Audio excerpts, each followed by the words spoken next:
2020년 6월 14일 중등부 예배를 하나님께 드리겠습니다. 모두 자리에서 일어나 주십시오. 기도하겠습니다.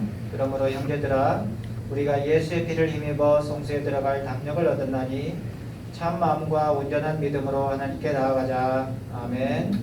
사도신경으로 우리의 신앙을 고백하도록 하겠습니다.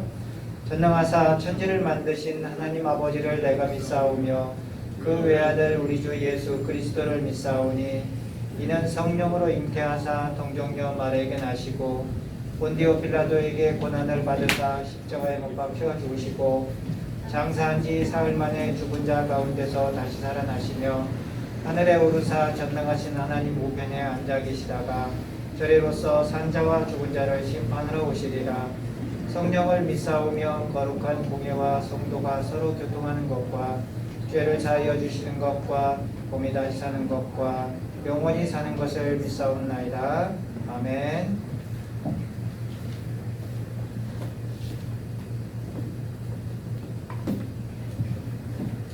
안녕하세요. 오늘은 조금 적은 친구들이 모였네요. 그래도 이렇게 함께 모여서 예배드릴 수 있음이 정말 감사드리고, 또 지금 라이브로 하고 있는 예배드리고 있는 친구들, 그리고 오늘 예배드릴 친구들 모두 너무 축복하고 많이 환영합니다. 우리가 이 시간에 함께 찬양하면서 예배드릴 때 우리의 마음이 어디에 있는지 한번 생각해봤으면 좋겠어요. 그리고 이 시간 동안, 예배드리는 이 시간 동안 온전히 주님께 우리의 마음을 드리기를 원한다는 의미로 이 찬양을 함께 고백했으면 좋겠습니다.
주님께서 기뻐하신다는 걸 생각하면서 함께 박수치면서 찬양하셨으면 좋겠습니다.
이제 마지막 찬양을 드리면서 우리가 예배 가운데 나아가려고 합니다.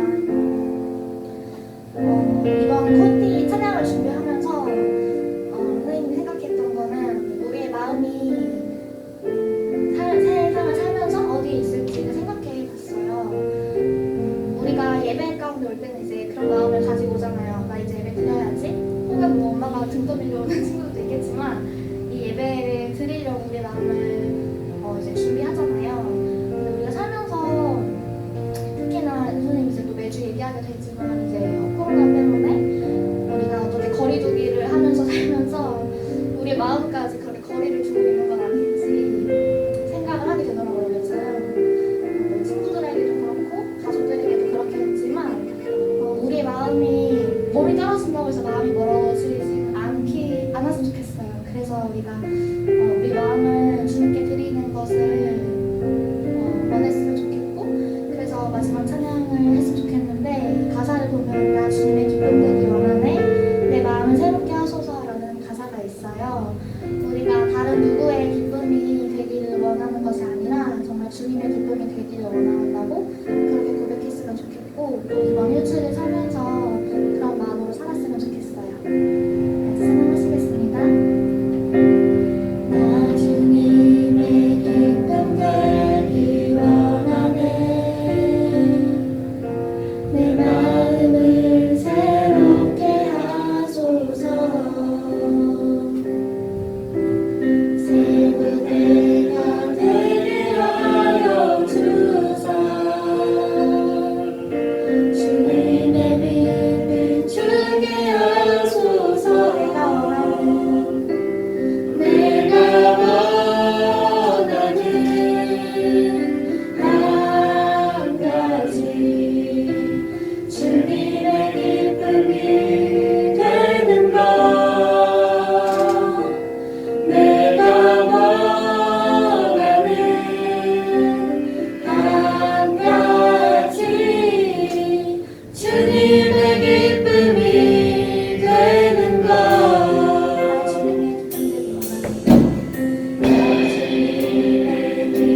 수 있게 하시고 우리 아이들과 또 성인들과 예배드릴 수 있게 하시면 감사드립니다.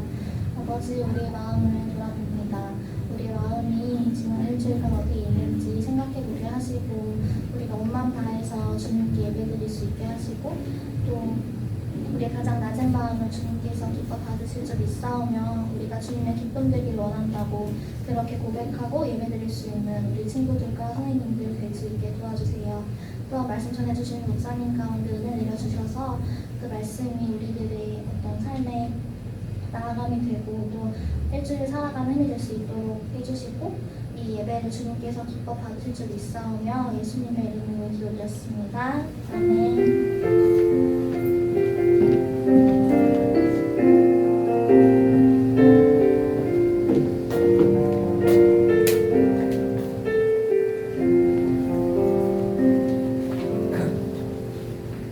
준비하신 예물 하나님께 드리겠습니다.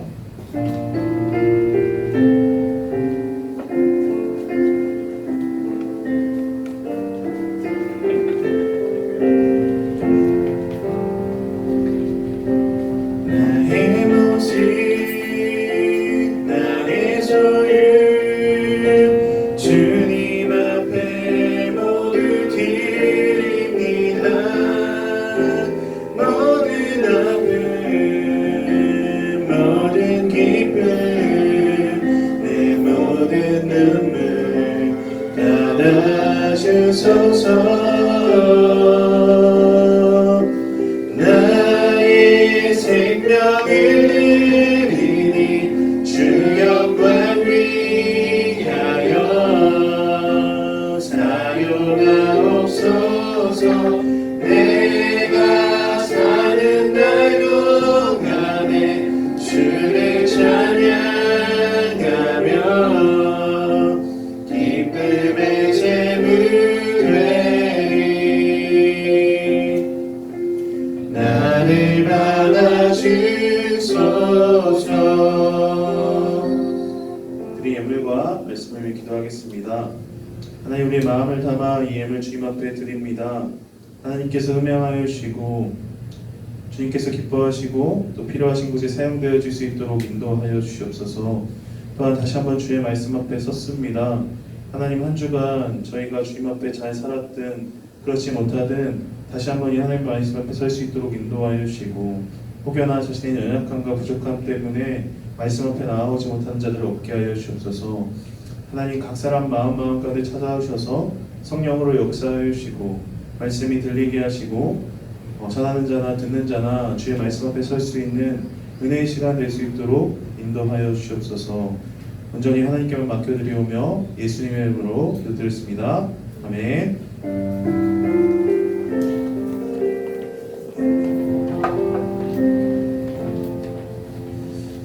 네, 오늘 우리에게 주신 하나님의 말씀은 고린도전서 9장 19절에서 27절 말씀입니다. 고린도전서 9장 19절에서 27절 말씀. 네, 제 성경으로는 273페이지입니다.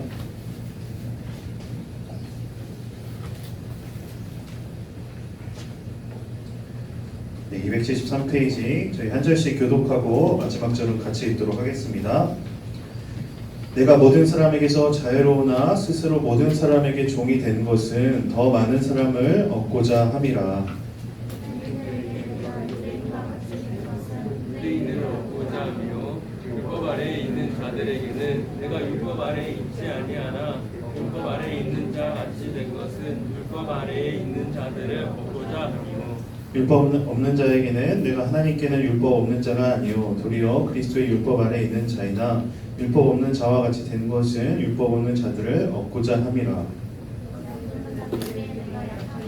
같이 된 것은 얻고자 하며 내가 여러 사람에게 여러 모습이 된 것은 아무도 다른 사람이라도 구원하고자 함이니 내가 복음을 위하여 모든 것을 행함은 복음에 참여하고자 함이라. 공장에서 다른 일하는 자들이 다 다를지라도 오직 땅을 밟은 사람은 한 사람의 죄를 너희가 알지 못하느냐. 너희도 상을 받도록 이와 같이 다른지라라. 이기기를 다투는 자마다 모든 일에 절제하나니 그들은 썩을 숭이자의 관을 얻고자 하되 우리는 썩지 아니할 것을 얻고자 하노라.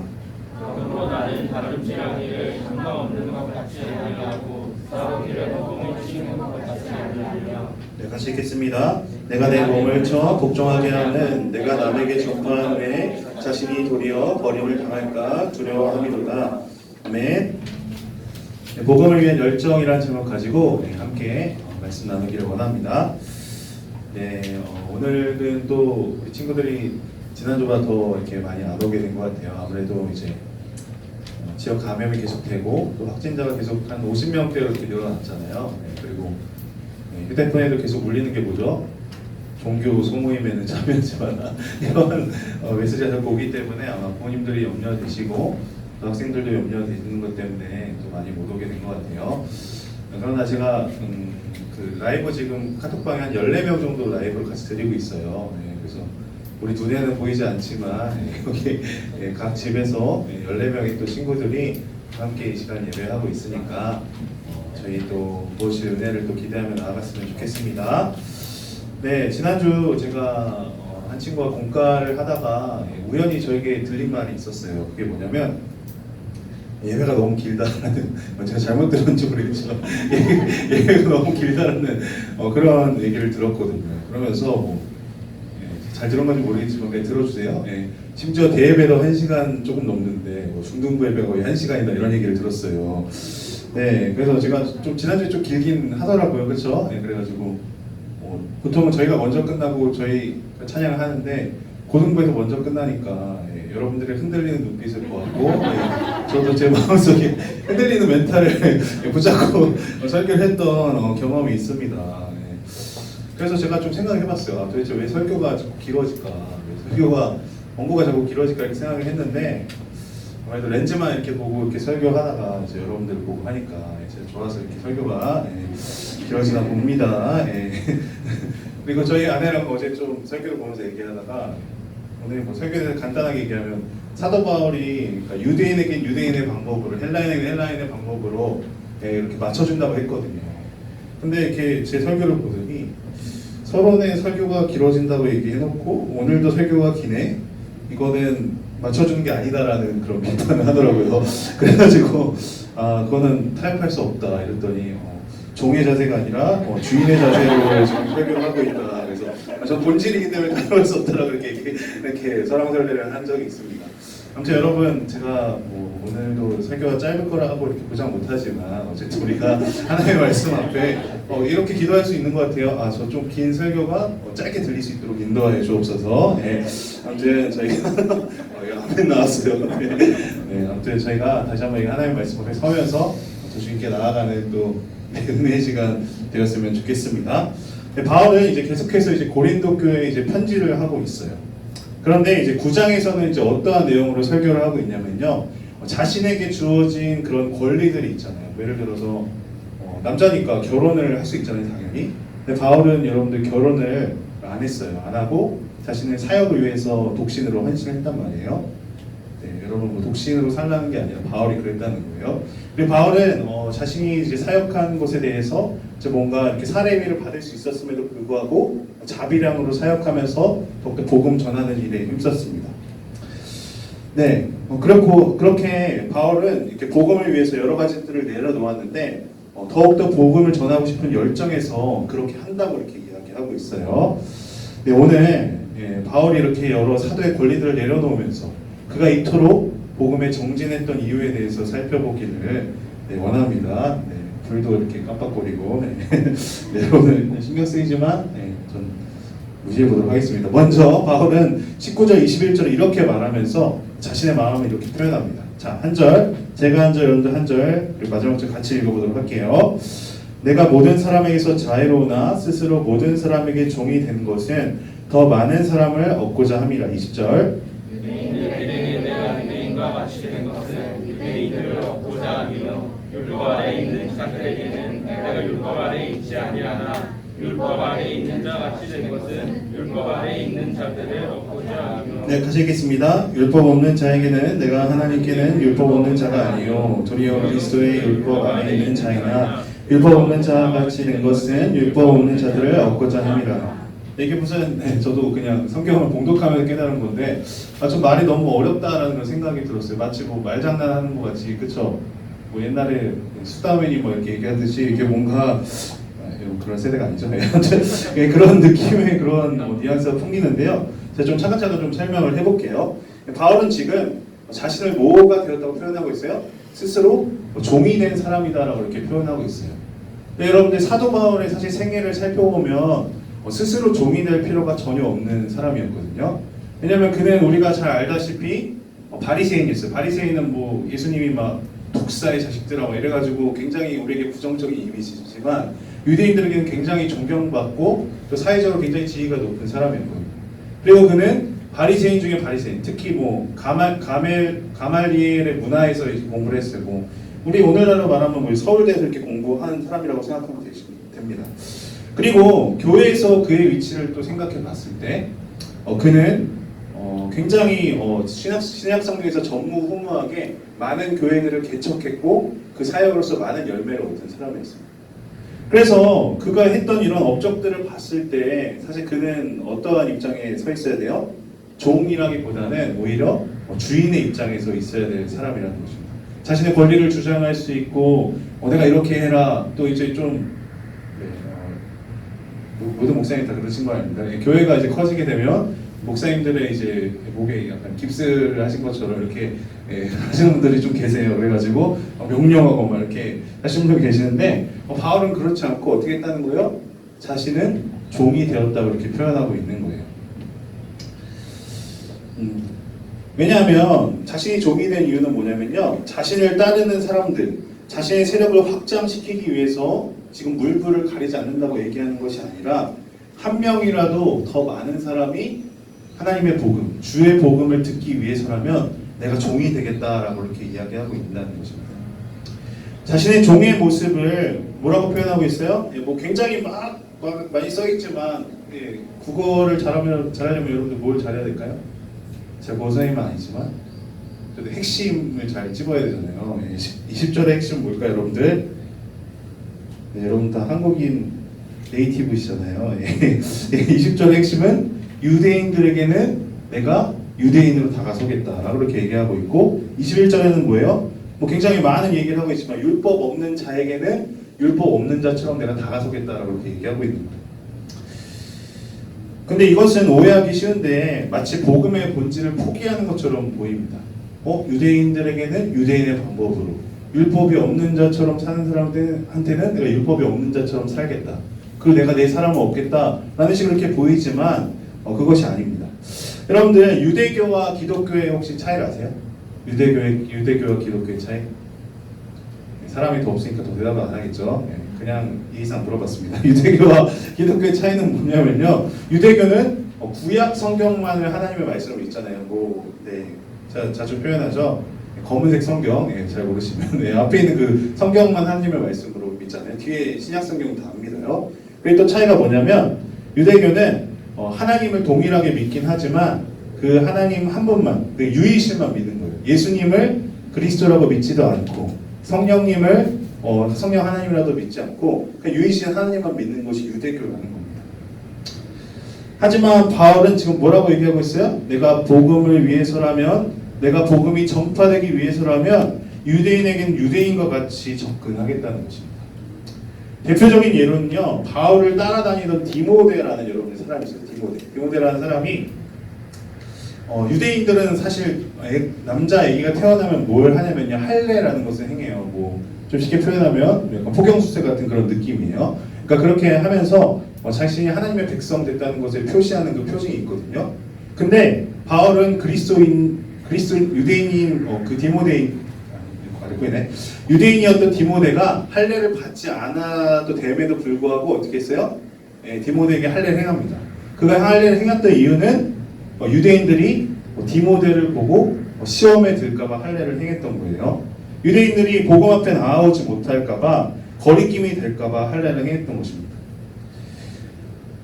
이렇게 좀 오해하실 수 있어요. 그럼 우리도 할례를 행해야 되는? 그건 아니죠. 왜냐하면 디모데가 유대인이었기 때문에 유대인에게 거리낌이 되지 않기 위해 할례를 행한 거예요. 이전에 율법을 지킨다고 해서 그것이 꼭 나쁜 것이 아니라는 것입니다. 복음이 본질이 아니었기 때문에 부수적인 것들이었기 때문에 유대인들에게는 유대인의 방식으로 하게 됐다는 거예요. 그러면 율법이 없는 자들에게는 율법이 없이 되었다는 이 표현은 뭘까요? 여러분들 여기서 또 은혜 받으면 안 돼요. 와, 그래 바울이 율법이 없는 자에게는 율법이 없는 자처럼 했구나. 그래 나는 막 살아도 되는구나. 이제 나는 율법이 없는 사람이구나. 그게 아니라요. 여기서 표현한 율법이 없는 자들은 이방인을 얘기하는 거예요. 그러니까 이전에 구약 말씀을 전혀 모르던 사람들에게는 어떠한 방식으로 구약의 그런 이스라엘 백성들이 여러 행했던 것들이 있잖아요. 할례나 유월절이나 그 다음에 그들이 행했던 그런 의식법들을 행하지 않고 복음만을 선포했다는 것입니다. 그래서 예루살렘 이것들을 놓고 이제 논쟁하는 그런 것들이 있었어요. 그때 그 예루살렘 회의에서 이렇게 초대교회 지도자들은 법을 이렇게 정했습니다. 사도행전 15장 28절 29절. 자, 저희 한 절씩 읽어보도록 하겠습니다. 성령과 우리는 이 요긴한 것들 외에는 아무 짐도 너희에게 지우지 아니하는 것이 옳은 줄 알았노니. 29절 시작.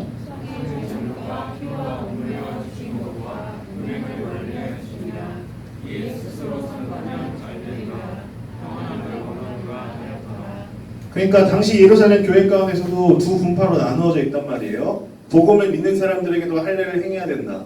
복음을 믿는 사람들에게도 유대인들이 지켰던 그 정결법과 의식법을 동시에 다 지켜야 된다라고 주장하는 사람이 있었고, 아니다. 복음의 핵심적인 것들만 지키면 우리 예수 그리스도를 믿는데 전혀 문제가 없다라고 이렇게 또 주장하는 사람들끼리 다퉜는데 어떻게 결정한 거예요, 여러분들?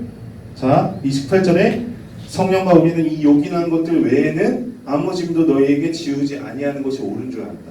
그러니까 복음의 핵심적인 그 내용만 지키고 있다면 너희가 우리처럼 할례를 행하지 않아도 돼. 우리처럼 유월절을 지키지 않아도 돼. 라고 그렇게 얘기한다는 것입니다. 복음의 핵심, 예수 그리스도의 십자가 죽음과 부활을 믿고 믿는 사람답게 사는 사람이라면 구약의 여러 의식법들, 제사, 절기, 부정한 음식, 할례에 대한 율법들을 지키지 않는다고 해서 지키지 않아도 된다고 얘기하는 것입니다.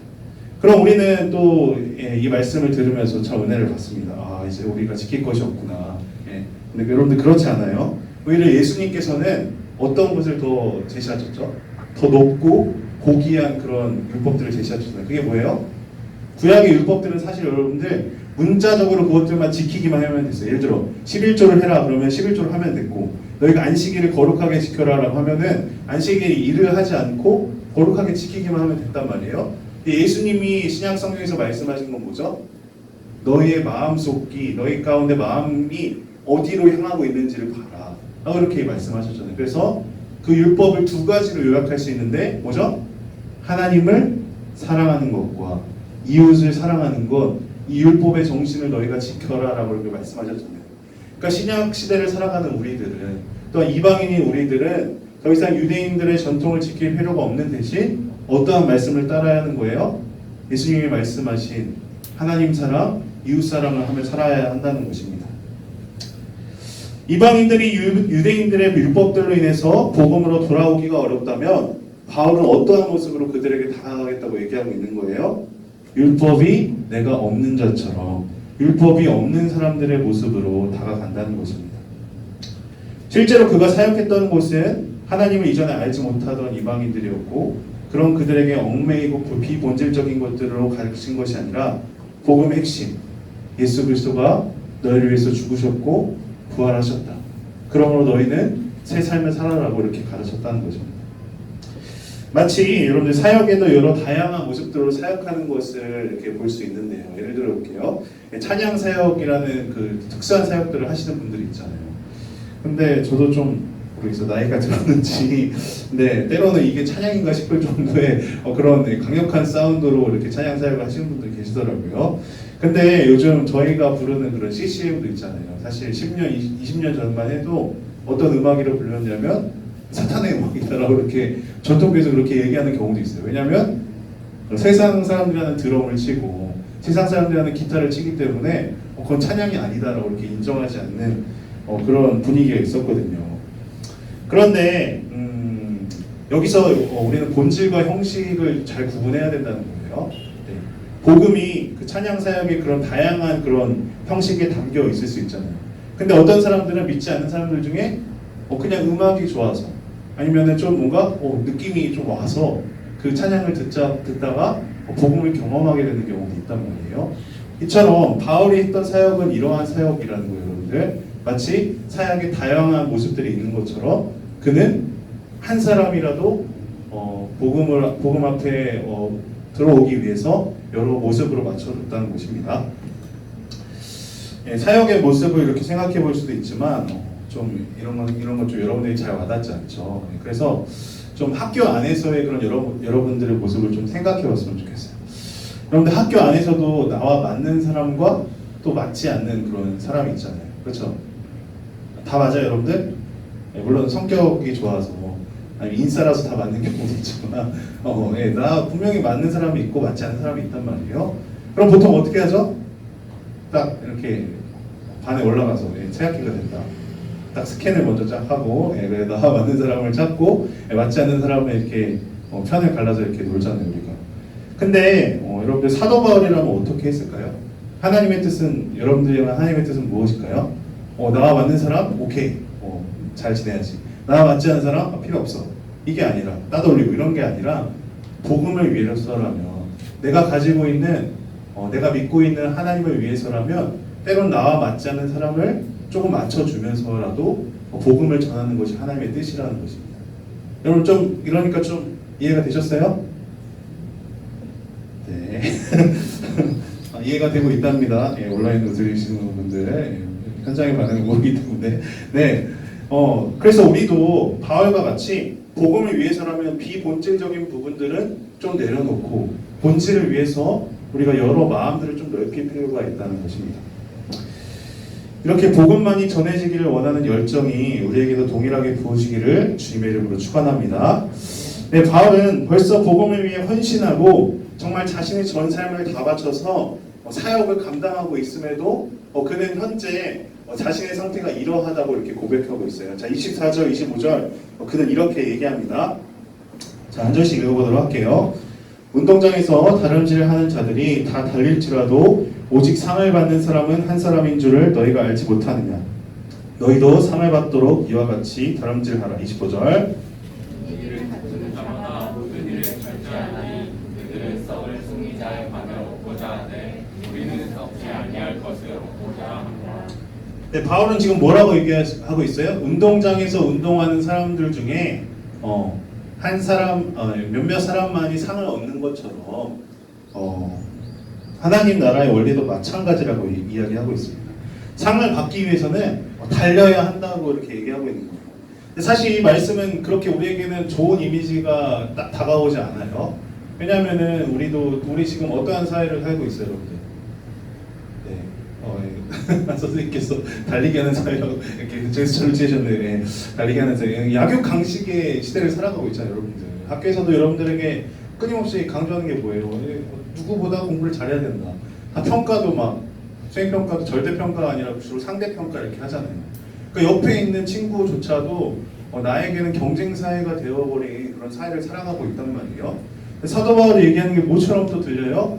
야 얘들아, 너희가 상 받기 위해서는 열심히 뛰어야 돼, 열심히 해야 돼, 열심히 안 하면 너희 상 없어 하고 이렇게 이것처럼 느낀단 말이에요.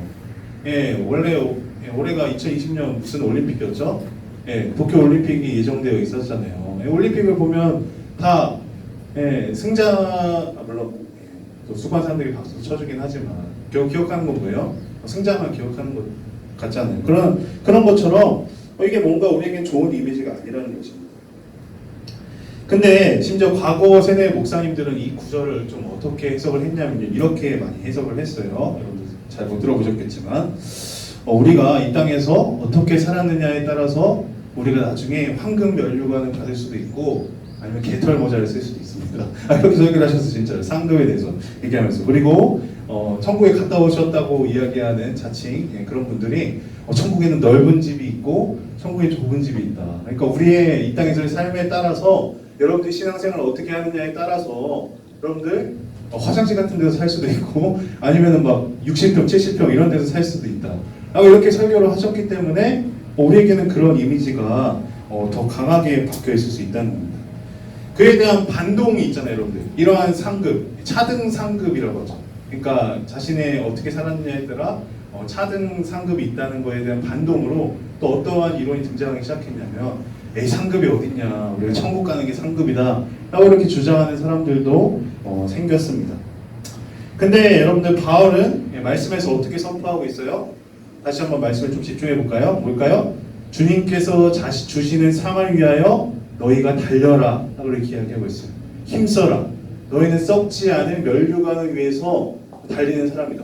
이렇게 보면 진짜 개털모자 내가 받는 거 아니야? 이러다가 내가 좀 더 열심히 하니까 황금 멸류관 받겠는데, 이게 아니라 양극단을 피하기 위해서는 주님께서 주시는 이 상급에 대한 정의가 필요하다고 생각합니다. 바울이 이야기하는 것은 천국에서도 이 세상에서와 동일하게 가치 있게 여기는 것을 상급으로 준다고 이야기하고 있는 것이 아니에요. 도리어 바울이 이야기하는 상급은 예수님의 그 비유에서 우리가 좀 추론을 해볼 수 있습니다. 예수님께서 마지막 때는 이렇게 비유하셨어요. 여러분, 달란트 비유라고 아세요? 달란트 비유? 네. 한 주인이 종에게 5달란트를 주고 3달란트를 주고 1달란트를 줬다라는 그 비유 아시죠? 그렇죠? 우리는 보통 어디에 집중하죠? 1달란트 받은 자에게 집중하지만 오늘 좀 포커스를 5달란트, 3달란트 받은 사람에게 좀 집중을 할게요. 그래서 주인이 종에게 이렇게 맡기고 갔잖아요. 가고 이제 어느 시간이 돼가지고 이게 돌아온 거예요. 그러자 5달란트 맡긴 사람은 몇 달란트를 남겼죠, 여러분들?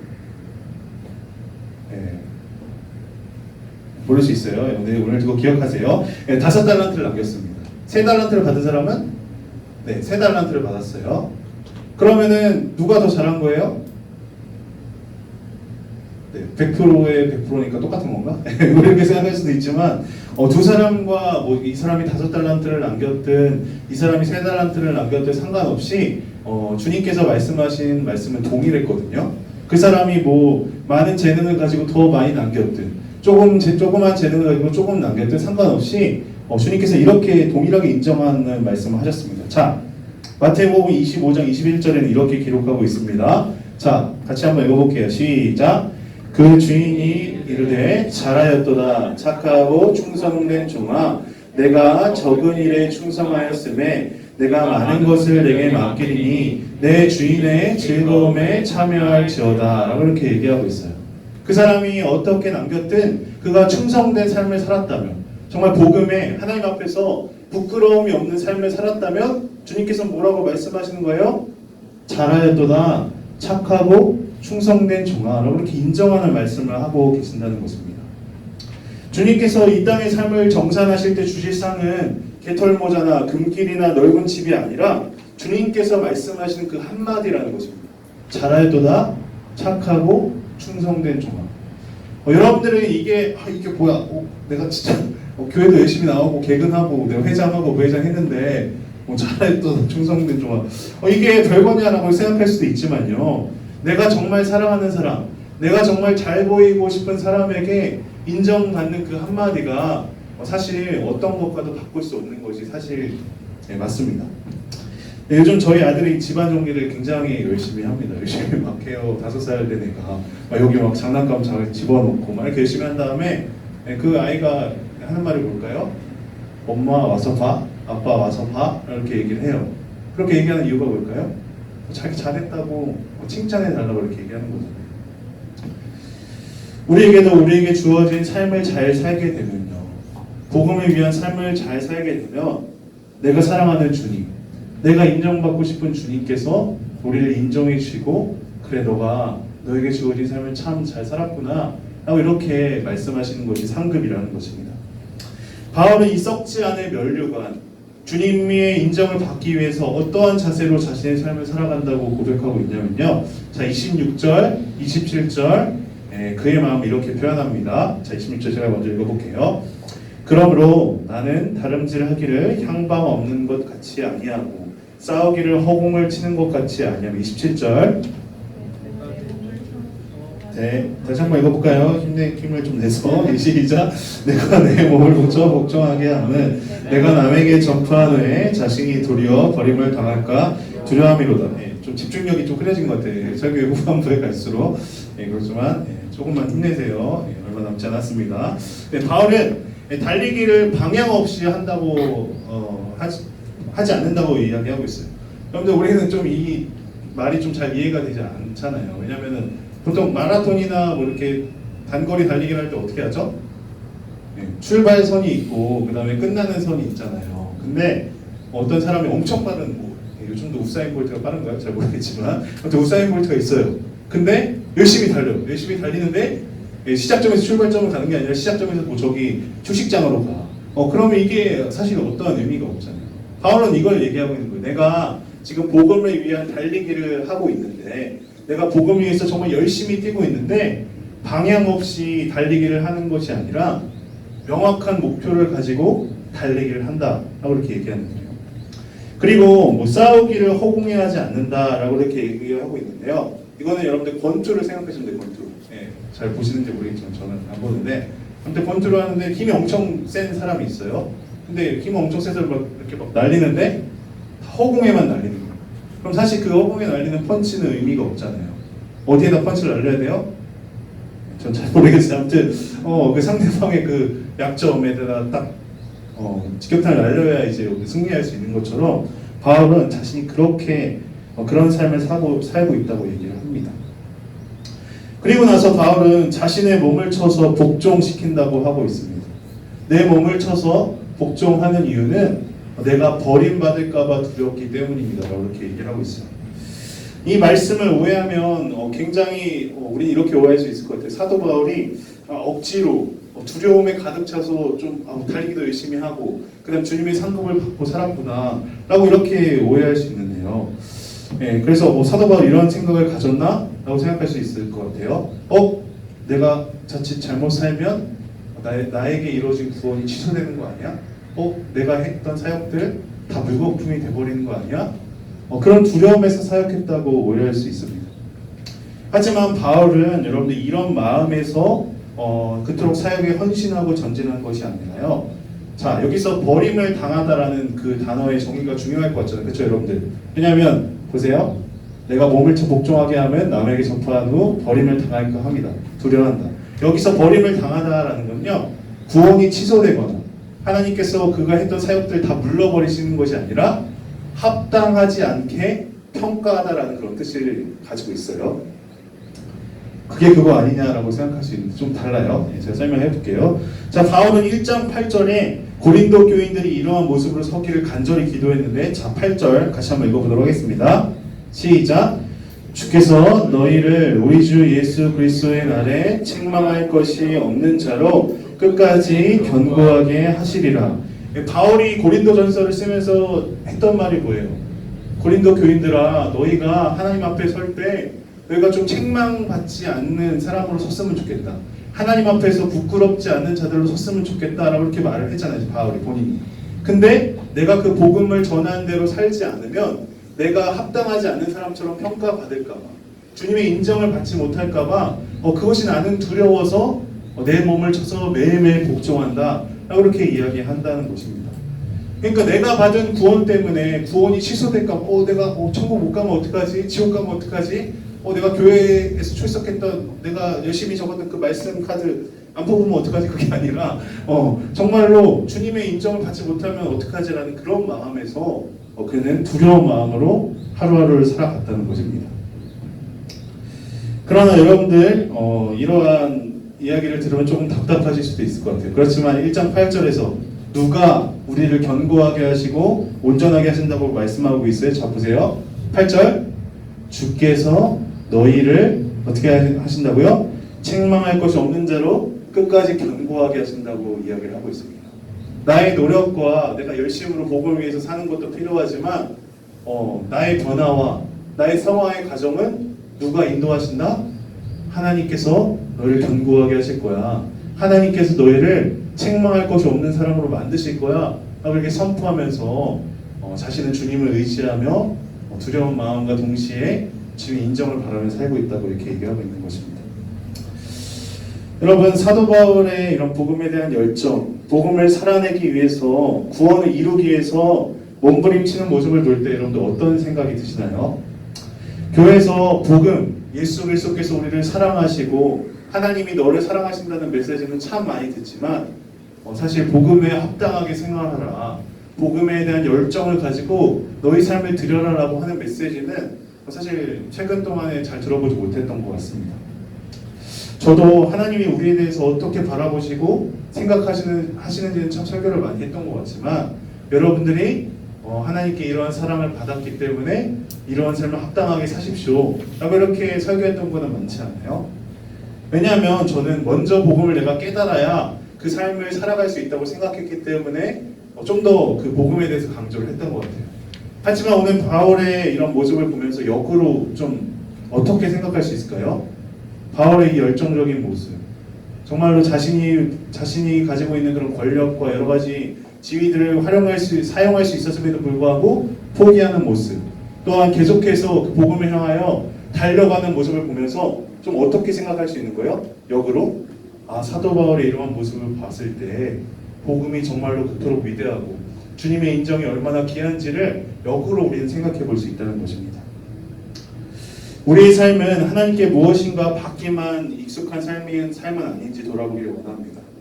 하나님께서 날 사랑하신다는 것은 너무나 익히 들어 알고 있지만 하나님이 나를 사랑하시는 것 때문에 내 삶에서 일어나는 일이 아무것도 없다면 여러분들 다시 한번 여러분들 자신을 돌아보기를 원해요. 내가 진짜 복음을 깨닫고 있는가? 내가 정말 예수 그리스도의 사랑을 경험하고 내 삶의 목표가 주님이 되었는가를 돌아보는 은혜가 있었으면 좋겠습니다. 그래서 우리를 돌아볼 때 하나님, 제 마음 가운데 그 열정이 없습니다. 하나님, 제 마음 가운데 주님의 인정을 향한 갈망이 없고 주님께서 나를 보셨을 때, 내 삶을 평가하실 때 잘하였도다, 착하고 충성된 종아, 내가 수고하였다라는 이 말을 듣기 위해서 열심으로 달려갔던 이 사도 바울이 전혀 이해가 되지 않는다면 우리에게는 정말로 간절한 기도가 필요한 것입니다. 하나님, 제가 교회는 다니고 또한 복음에 대해서 너무나 많이 들었지만 이 사랑을 너무 한참게 여기고 아무렇지도 않게 생각했습니다. 저를 불쌍히 여겨주시고 긍휼히 여겨주옵소서. 그래서 정말로 바울이 가지고 있었던 이 복음의 열정, 복음으로 인한 뜨거움이 여러분들의 열정이 되는 은혜가 있기를 주님의 이름으로 축원합니다. 이 시간 우리 말씀을 기억하면서 함께 찬양하기를 원하는데요. 나 주님의 기쁨 되기 원하네 찬양했으면 좋겠습니다.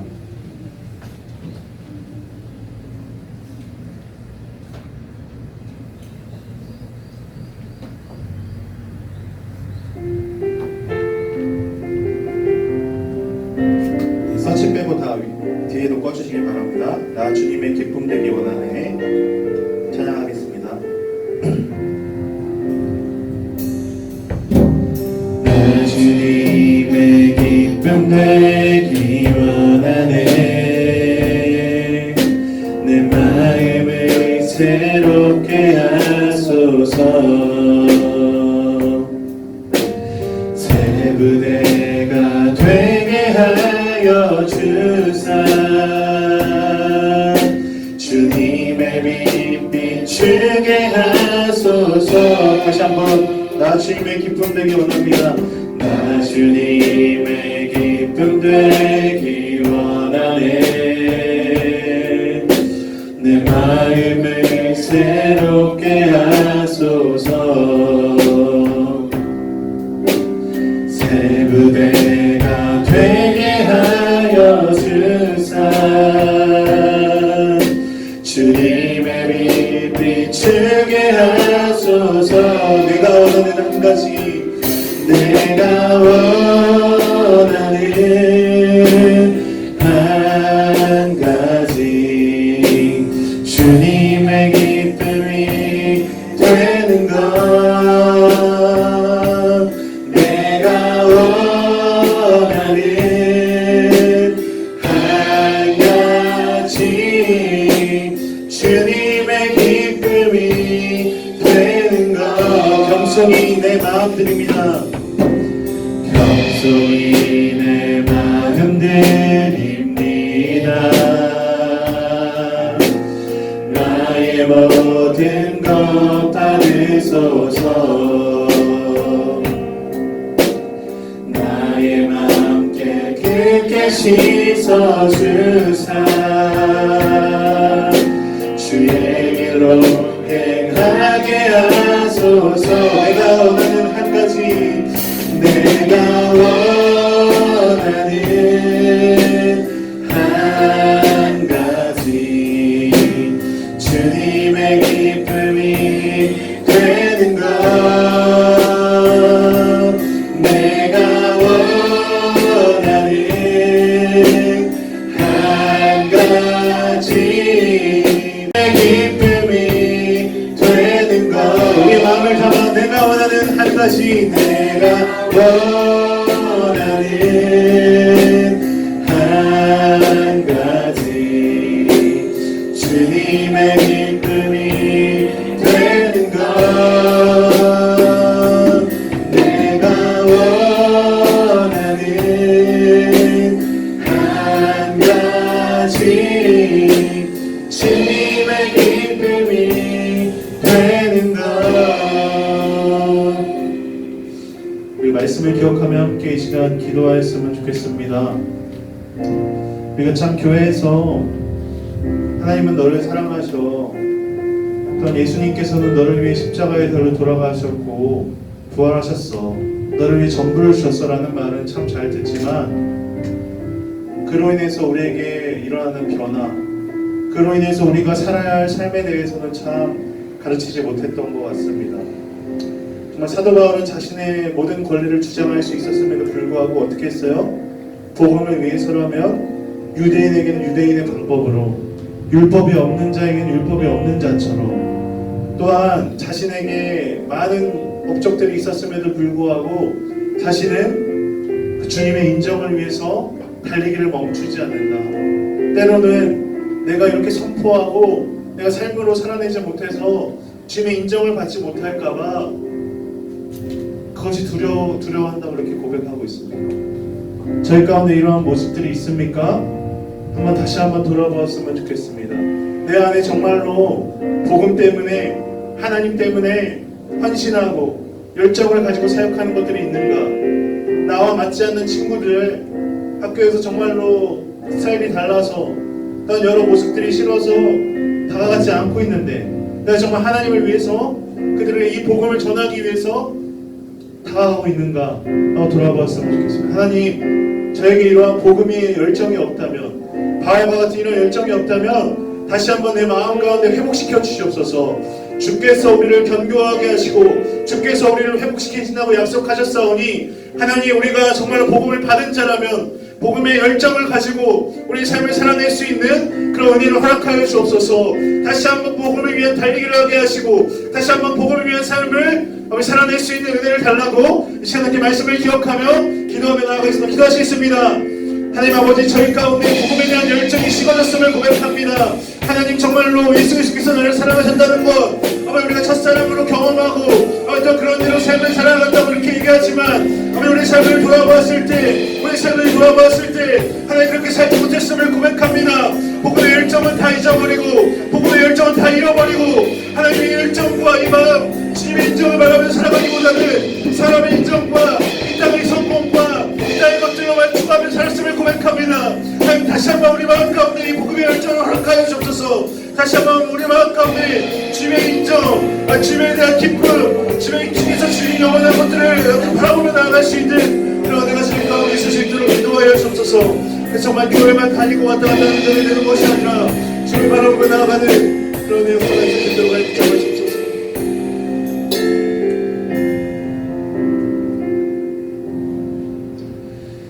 하나님, 저희가 참 예수님을 믿는다고 이야기하면서도 우리의 관심과 우리의 생각은 온통 땅의 것을 향하고 있을 때가 많았음을 고백합니다.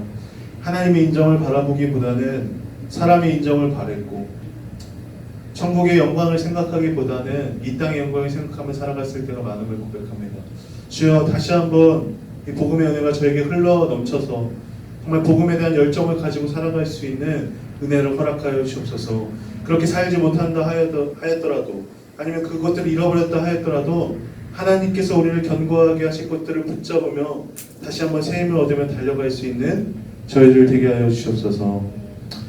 이제는 우리 주 예수 그리스도의 은혜와 하나님 아버지의 사랑과 성령의 역사하심이 복음의 열정을 잃어버린 자들 가운데 복음의 열정을 새롭게 하시며 우리에게 주신 은혜가 얼마나 큰지를 알며 또한 그와 동시에 달려가기를 소망하는 여기 모인 또한 온라인으로 예배드리는 모든 친구들 가운데 함께하기를 간절히 축원하옵나이다. 아멘.